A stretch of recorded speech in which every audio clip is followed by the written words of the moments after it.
আজকের দিনটা আমাদের জন্য খুব একটা সহজ না।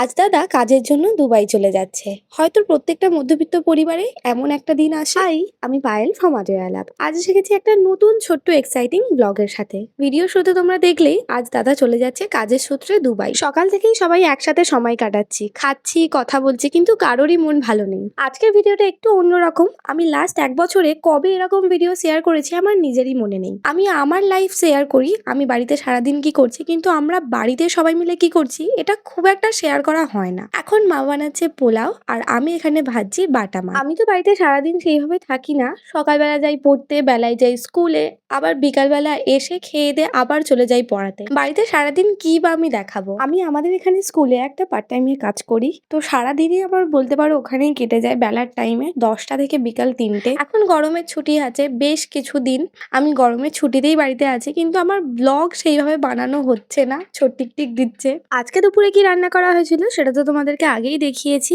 আর আমি এখন বসেছি নাড়ু বানাতে, দাদার জন্যই মেনলি বানানো হয়েছে, তবে আমরা ওখান থেকে একটু একটু ভাগ বসাবো। চলো এবার চলে আসে রাতের খাওয়া দাওয়ায়। রাতের বেলা খেয়েছিলাম নান, আলুর দম, দুপুরের চিকেন, তার সাথে পোলাও। মোটামুটি খাওয়া দাওয়ার পর 2 ঘন্টা মতন ঘুমিয়েছি, বাট গরমে এতটাই কষ্ট হচ্ছিল, ভালোভাবে সেদিন ঘুমও হচ্ছিল না। এবার দাদাকে টাটা বলার পালা। দুই মায়ের খুবই কষ্ট হচ্ছে, তার সাথে আমাদের তো কষ্ট হচ্ছেই, কিন্তু আমরা বলছি দাদা তো ঘুরতে যাচ্ছে, 2 বছর পর আবার দেখা হবে। এখন দাদাকে আমরা ড্রপ করতে যাচ্ছি এয়ারপোর্টে, কলকাতার দমদম এয়ারপোর্টে। আমি, বাপি আর কোয়েল 3জন মিলেই যাচ্ছি। আর এই জায়গায় দাদার সাথে একটু হাসাহাসি করা হচ্ছিল। দাদা বললো, হ্যাঁ লাস্টবার ভিডিও বানিয়ে নিয়ে আমাকে কি আর দুবাই গিয়ে কেউ চিনতে পারবে? তার মেন কারণ হচ্ছে আমার ভিডিওতে সেইভাবে ভিউজই আসে না। আমি বললাম হ্যাঁ ভালো করে পোজ দে, এই নিয়ে একটু হাসাহাসি হচ্ছিল। তোমাদের সাথে বকবক করতে করতে তো চলেও এসেছি প্রায় অর্ধেকটা রাস্তা। দক্ষিণেশ্বর মন্দির বাইরে থেকে দর্শন করিয়ে দিলাম। আমি খুব তাড়াতাড়ি আসবো একবার দক্ষিণেশ্বর মন্দিরে। ভোরবেলা এয়ারপোর্টটা দেখতে বেশ সুন্দরই লাগছিল, তখন মোটামুটি 5টা 5-6 এরকম বাজে। দাদা দাঁড়িয়েও সমস্ত লাগেজ তার সাথে ডকুমেন্ট সবকিছু আরেকবার চেক করে নিল,